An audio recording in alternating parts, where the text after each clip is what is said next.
कहानी का शीर्षक है सिकंदर की शपथ। सूर्य की चमकीली किरणों के साथ यूनानियों के बर्छे की चमक से मिंगलोर दुर्ग घिरा हुआ है। यूनानियों के दुर्ग तोड़ने वाले यंत्र दुर्ग की दीवालों से लगा दिए गए हैं और वे अपना कार्य बड़ी शीघ्रता के साथ कर रहे हैं।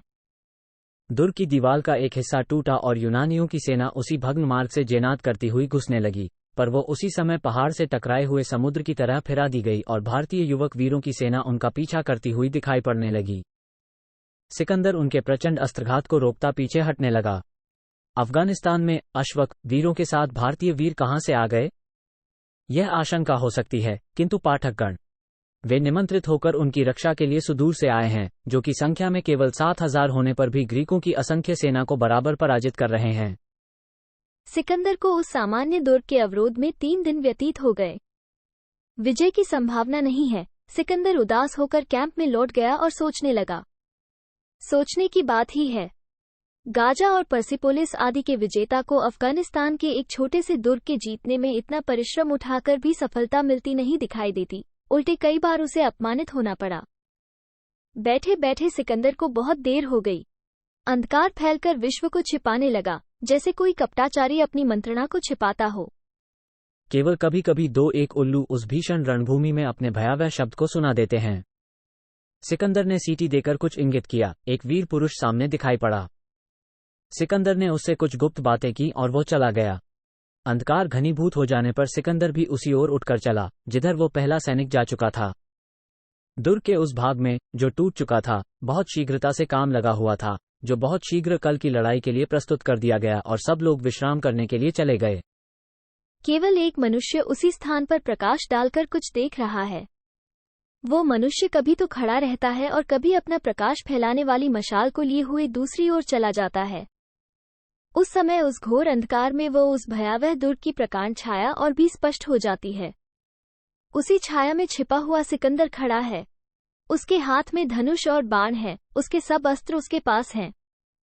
उसका मुख यदि कोई इस समय प्रकाश में देखता तो अवश्य कहता कि यह कोई बड़ी भयानक बात सोच रहा है, क्योंकि उसका सुंदर मुखमंडल इस समय विचित्र भावों से भरा है। अकस्मात उसके मुख से एक प्रसन्नता का चीत्कार निकल पड़ा, जिसे उसने बहुत व्यग्र होकर छिपाया। समीप की झाड़ी से एक दूसरा मनुष्य निकल पड़ा, जिसने आकर सिकंदर से कहा, देर न कीजिए, क्योंकि यह वही है।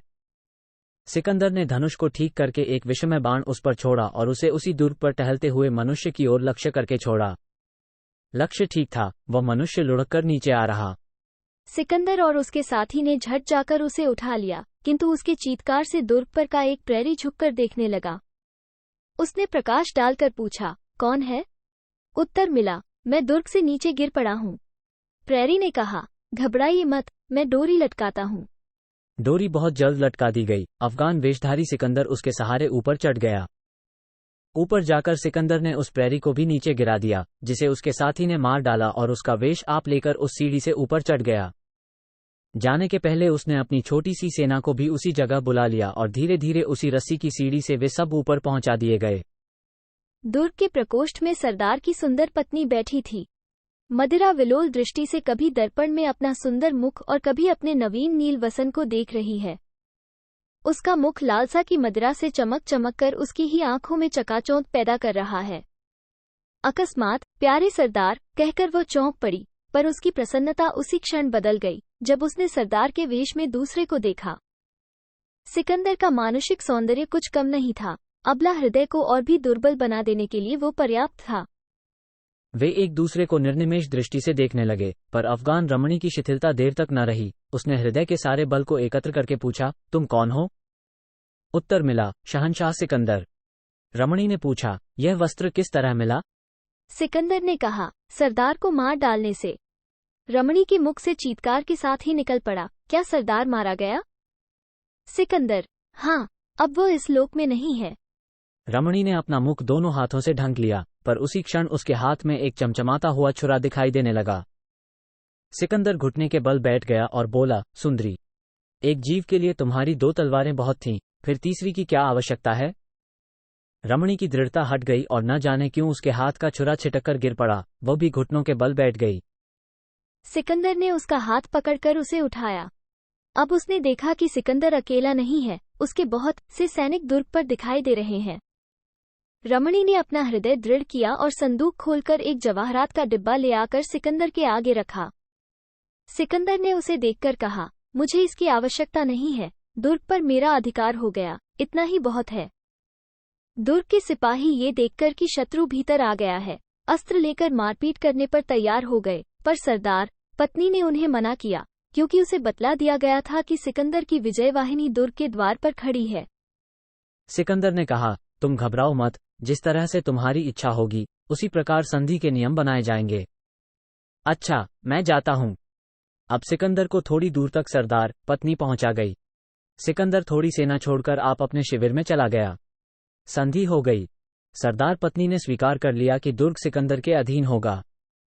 सिकंदर ने भी उसी को यहाँ की रानी बनाया और कहा, भारतीय योद्धा जो तुम्हारे यहाँ आए हैं वे अपने देश को लौटकर चले जाएं।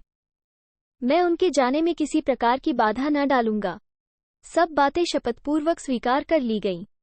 राजपूत वीर अपने परिवार के साथ उस दुर्ग से निकल पड़े, स्वदेश की ओर चलने के लिए तैयार हुए। दुर्ग के समीप ही एक पहाड़ी पर उन्होंने अपना डेरा जमाया और भोजन करने का प्रबंध करने लगे। भारतीय रमणियां जब अपने प्यारे पुत्रों और पतियों के लिए भोजन प्रस्तुत कर रही थीं, तो उनमें उस अफगान रमणी के बारे में बहुत बातें हो रही थीं और वे सब उसे बहुत घृणा की दृष्टि से देखने लगी, क्योंकि उसने एक पति हत्यारे को आत्मसमर्पण कर दिया था। भोजन के उपरांत जब सब सैनिक विश्राम करने लगे, तब युद्ध की बातें कहकर अपने चित्त को प्रसन्न करने लगे। थोड़ी देर नहीं बीती थी कि एक ग्रीक अश्वारोही उनके समीप आता दिखाई पड़ा, जिसे देखकर एक राजपूत युवक उठ खड़ा हुआ और उसकी प्रतीक्षा करने लगा। ग्रीक सैनिक उसके समीप आकर बोला, शहंशाह सिकंदर ने तुम लोगों को दया करके अपनी सेना में भर्ती करने का विचार किया है। आशा है कि इस संवाद से तुम लोग बहुत प्रसन्न होगे। युवक बोल पड़ा, इस दया के लिए हम लोग बहुत कृतज्ञ हैं, पर अपने भाइयों पर अत्याचार करने में ग्रीकों का साथ देने के लिए हम लोग कभी प्रस्तुत नहीं हैं। ग्रीक, तुम्हें प्रस्तुत होना चाहिए, क्योंकि यह शहंशाह सिकंदर की आज्ञा है। युवक, नहीं महाशय, क्षमा कीजिए।